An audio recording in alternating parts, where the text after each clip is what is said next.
بسم اللہ الرحمن الرحیم الصلاۃ والسلام علیک یا رسول اللہ وعلی آلک و اصحابک یا سیدی یا حبیب اللہ صلی اللہ تعالی علیہ وآلہ وسلم۔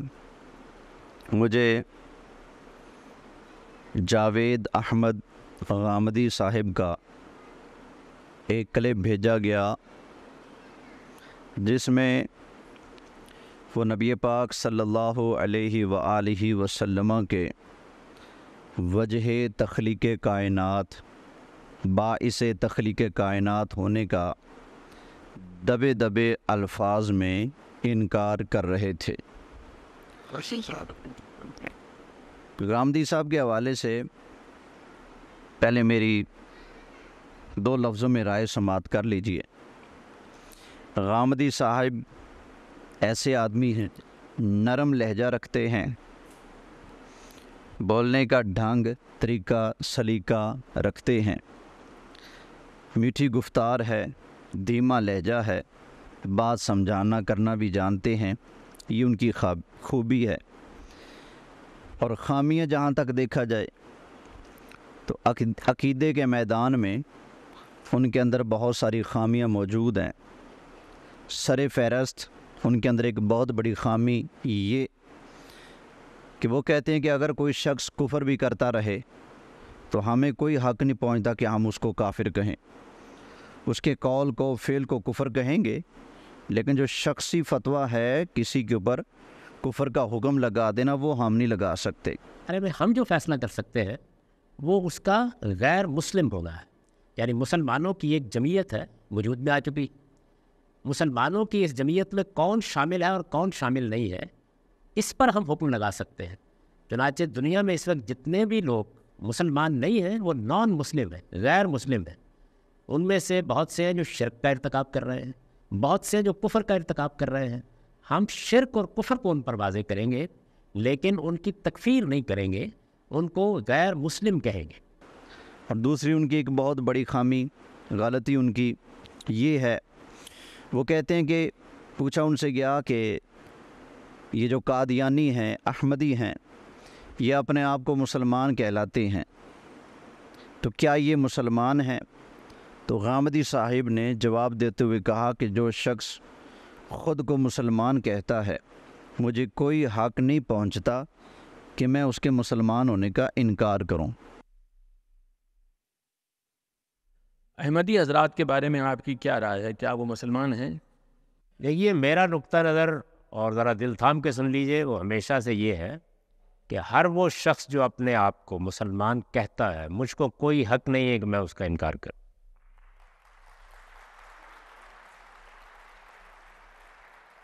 میں نے ابھی آپ کو یہ جواب دیا ہے کہ نہ مجھے اللہ تعالیٰ نے لوگوں کے اسلام اور کفر کے فیصلے کرنے کا اختیار دیا ہے۔ میں پورے اعتماد کے ساتھ یہ کہتا ہوں کہ قرآن کی کسی آیت میں، پیغمبر کی کسی حدیث میں مجھ کو یہ اختیار نہیں دیا گیا، اس سے روکا گیا ہے، لیکن یہ اختیار مجھے نہیں دیا گیا، یہ میری جورسڈکشن ہی نہیں۔ ایک آدمی کہتا ہے میں مسلمان ہوں، میں کون ہوتا ہوں انکار کرنے والا؟ تو یہ تو ان کی موٹی موٹی صرف دو خامیاں ہیں۔ قادیانیوں کے حوالے سے ان کا جو نقطہ نظر ہے وہ بہت ہی زیادہ نرم ہے۔ کیا قادیانی جو کہ اللہ پر اور محمد صلی اللہ علیہ وسلم پر بلیو کرتے ہیں، یا اللہ پر بلیو کرتے ہیں اور نماز پڑھتے ہیں، اور اس کے باوجود وہ مرزا غلام احمد کو فالو کرتے ہیں، مسلمان ہیں؟ رہی یہ بات کہ کسی کے ماننے والوں کو ہم کیا کہیں گے، تو ایک ہے حقیقی ایمان اور کفر، اس کا فیصلہ قیامت میں ہوگا۔ یہ فیصلے کرنے کا ہم کو حق ہی نہیں۔ دنیا میں اس طرح کے فیصلے جب بھی کیے جائیں گے وہ صرف فتنے اور فساد کا باعث ہوں گے۔ ہماری ذمہ داری صرف یہ ہے کہ ہم غلط کو غلط بتا دیں، کفر کو کفر بتا دیں، شرک کو شرک بتا دیں۔ گویا میرا مطلب اصطلاحی نبوت نہیں ہے، میں تشریعی نبی نہیں ہوں، پھر میں بروزی نبی ہوں، میں زندی نبی ہوں۔ بروزی کا مطلب یہ ہے کہ بس جیسے نبوت کا مجھ پر ایک سایہ پڑ رہا ہے، یا نبوت کا ایک پرتو میرے اندر آ گیا ہے، اس طرح کی بہت سی باتیں انہوں نے فرمائی، اور پھر آہستہ آہستہ انہوں نے یعنی دبے دبے الفاظ میں ایسی باتیں بھی کہیں کہ جن سے یہ معلوم ہوا گویا وہ نبی بنا دیے گئے ہیں۔ اس زمانے کے. لیکن میں آپ سے عرض کروں کہ خود مرزا غلام احمد صاحب قادیانی کی جو تحریریں ہیں جتنی بھی ہیں ان میں بصراحت نبوت کے دعوے کی کوئی تحریر نہیں. یہ جو مقام مرتبہ یہ بیان کیا بالکل یہیں سے مرزا غلام احمد صاحب قادیانی وہ بنیادی طور پر صوفی تھے, تصوف سے ان کا اشتغال تھا, اسی طرح کے اوراد وظائف چلے یہی چیزیں جو تھیں ان کے آپ ابتدائی زندگی ان کی پڑھے ہیں تو وہ اصل میں یہی. لیکن غامدی صاحب کی شخصیت کا دوسرا پہلو دیکھیے. غامدی صاحب کا حال یہ ہے کہ قادیانی کفر اور گستاخیاں کر کے بھی, ختم نبوت کا انکار کر کے بھی اگر کہے میں مسلمان ہوں تو غامدی صاحب کہتے ہیں جی مجھے انکار کا حق نہیں, میں آپ کو مسلمان تسلیم کروں گا. لیکن جب جناب رسالت مآب صلی اللہ علیہ وآلہ وسلم ارشاد فرمائیں کہ میں باعث تخلیق کائنات ہوں, میرا رب فرماتا ہے کہ اے محمد اگر میں تمہیں پیدا نہ کرتا تو میں یہ کائنات بھی نہ بناتا, تو غامدی صاحب رسول اللہ صلی اللہ علیہ وسلم کی زبان نبوت سے جاری ہونے والے ان الفاظ پر ایمان, ایقان, یقین نہیں رکھتے. قادیانی ان کو کہہ دے کہ میں سچا مسلمان ہوں, یہ اس پر یقین کرتے ہیں. اللہ کے محبوب علیہ السلام فرمائیں تو یہ اس پر یقین نہیں کرتے. اور پھر غامدی صاحب کی ایک اور خامی یہ ہے کہ ان کی گفتار سے, ان کے انداز سے انکار حدیث کی بو آتی ہے. وہ ذرا اسی کلپ کے اندر جو مجھے بھیجا گیا ذرا سنیے. اس کے اندر کہتے ہیں کہ اللہ تعالیٰ نے کوئی کام کیسے کیا, کس مقصد کے لیے کیا ہے, اللہ تعالیٰ کی اپنی صفات کے تقاضے کیا ہیں. اب قیامت تک کے لیے اس کا جو ماخذ ہے وہ قرآن مجید ہے. کہتے ہیں اس کا تنہا ماخذ اب قیامت تک کے لیے اللہ کی کتاب قرآن مجید ہے. اللہ تعالیٰ نے کوئی کام کیسے کیا ہے, کس مقصد سے کیا ہے, اللہ تعالیٰ کی اپنی صفات کے کیا تقاضے ہیں, اس کا تنہا ماخذ اب قیامت تک کے لیے اللہ کی کتاب قرآن مجید ہے.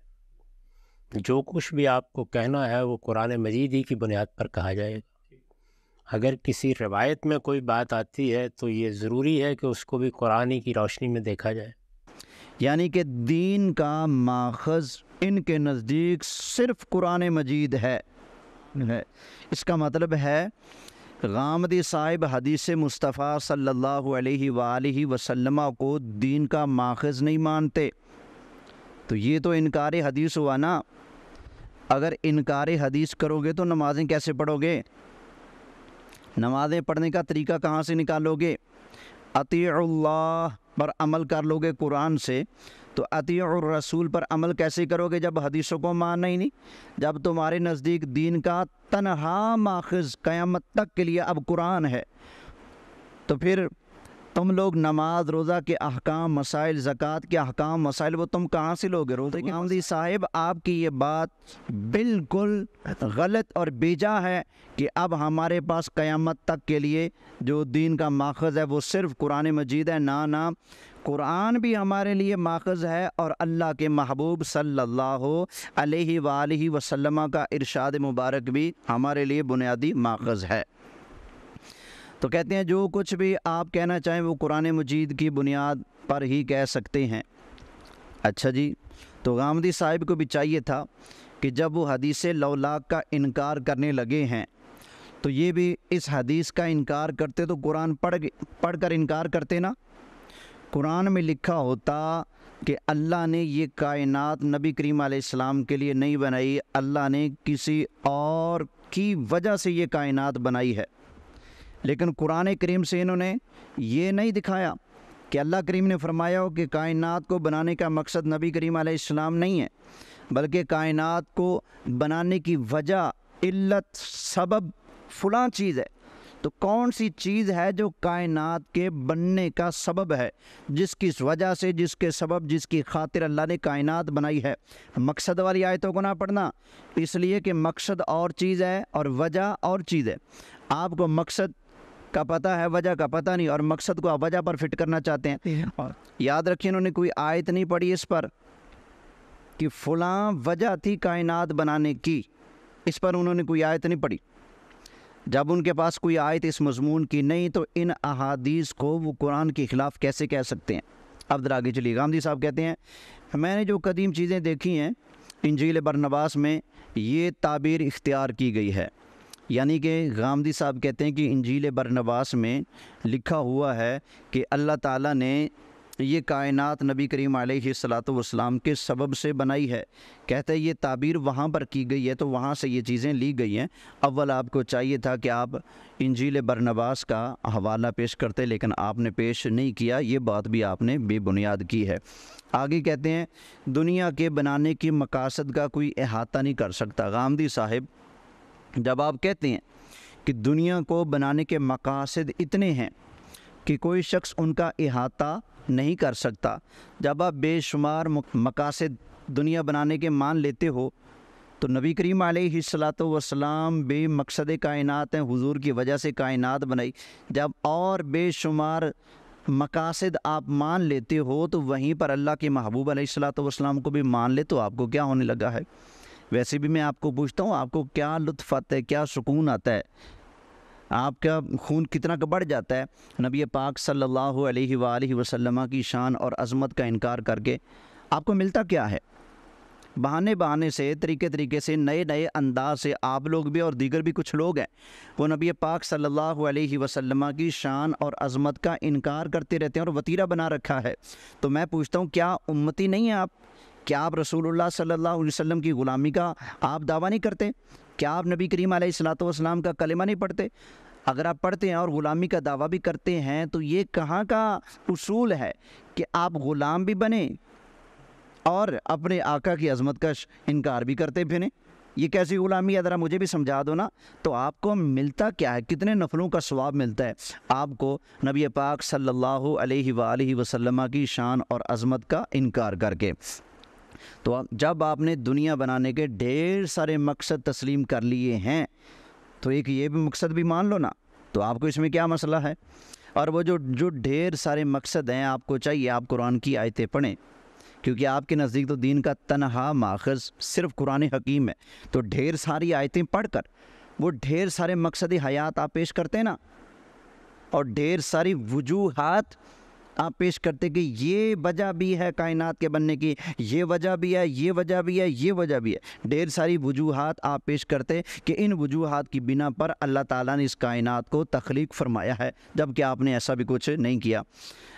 پھر آپ نے موت و حیات کی بحث چھیڑنے کی کوشش کی اور آپ نے کہا ہے کہ موت و حیات کا مقصد ہے لیبلوکم ایکم احسن عملا۔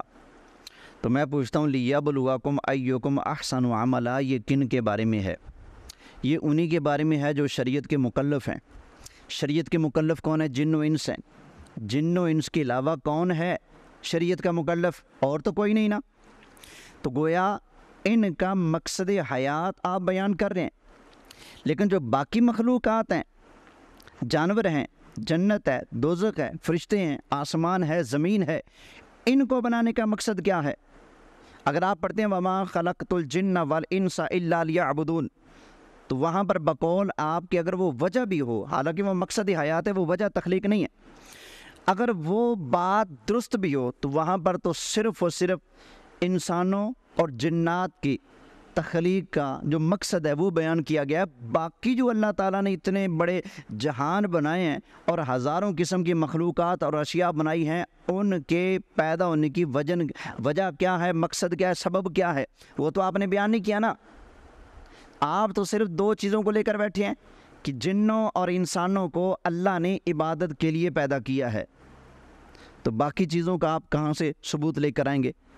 اور لیبلوکم ایکم احسن عملا پڑھتے ہیں تو ان کا تعلق بھی انہی سے ہے جو مکلف ہیں۔ مکلف کون ہے؟ جن و انس ہیں۔